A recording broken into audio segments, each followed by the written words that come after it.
আমাদের পররাষ্ট্রনীতিটা অনেক দিন পর এসে আবার কিছুটা রুখে দাঁড়াচ্ছে। সীমান্তে ২৪ ঘন্টায় ১০টি পুশিন ঠেকিয়ে দিল বিজিবি। এটা আশাব্যঞ্জক খবর, এটা আপনি বলতে পারেন, কিন্তু এই পুশিনগুলো তো গত কয়েকদিন থেকে শুরু হয়েছে। পুশিন তো নতুন কিছু না, এটা ১৯৯৪-৯৫ সালেও শুরু হয়েছিল।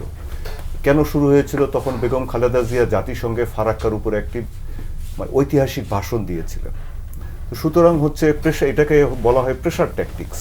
ভারত প্রেশার ট্যাকটিক্স আমাদের উপরে চাপিয়ে দিচ্ছে। কেন চাপিয়ে দিচ্ছে এখন? তার কারণ আমরা তিস্তা প্রকল্প নিয়ে আগাচ্ছি, আমরা পদ্মা ব্যারেজ প্রকল্প নিয়ে আগাচ্ছি, আমরা আমাদের সামরিক ক্ষমতায়নের জন্য মাল্টিরোল ফাইটার কেনার বা অন্যান্য সরঞ্জাম কেনার জন্য কিছু বন্ধুপ্রতিম রাষ্ট্রের সাথে আমরা যাচ্ছি, যেটা এরা পছন্দ করছে না।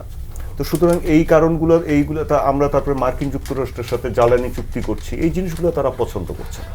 মানে বাংলাদেশে একটা বৃহৎ কোনো শক্তি, সেটা মার্কিন যুক্তরাষ্ট্র হোক, চীন হোক বা মুসলিম কোনো দেশ হোক, সেই দেশগুলোর সাথে উন্নত সম্পর্ক, বিশেষ করে সামরিক এবং কৌশলগত সম্পর্ককে ভারত কখনো সুনজরে দেখে না। তখন বিভিন্ন দিক দিয়ে বাংলাদেশে আপনার অশান্তি সৃষ্টি করার চেষ্টা করা হয়।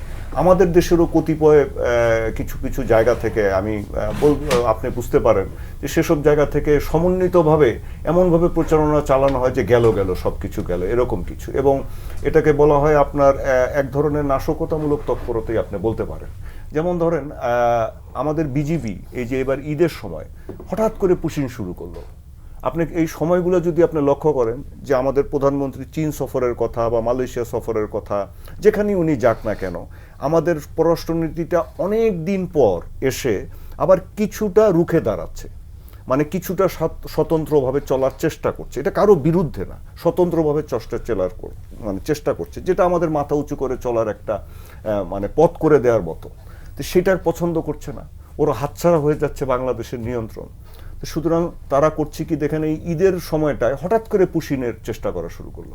আমাদের বিজিবিকে তখন আমাদের মানুষজন জানে না, আমাদের সংবাদ মাধ্যমগুলো এটা ঠিকভাবে রিপোর্ট করতে ব্যর্থ হয়েছে যে আমাদের বিজিবির সৈনিক এবং অফিসারদের ঈদের ছুটি বাতিল করে দিয়ে তাদের সীমান্তে হাজারে হাজারে পাঠানো হয়েছে এই পুশিন ঠেকানোর জন্য।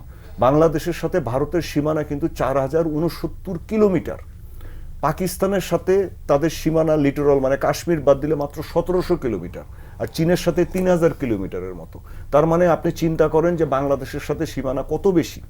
তো আমাদের সক্ষমতা তো সেরকম নেই, কিন্তু আমাদের এই সৈনিকদেরকে সেখানে যেতে হয়েছে। এবং আজকেও দেখেন তারা এগুলো এইভাবে ঠেকাচ্ছে। এখন এগুলো তো ঠেকাবে, এগুলো কেন করছে তাহলে ভারত? প্রশ্নটা হচ্ছে হঠাৎ করে কেন করছে?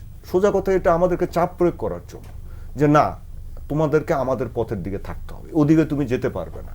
এই যে জিনিসগুলো বারবার আমাদের দেশে ঘটছে, এই জিনিসগুলো আসলে এই দেশের জনগণ বা এই দেশের এই রাষ্ট্রটা কতদিন নিতে পারবে আমি জানি।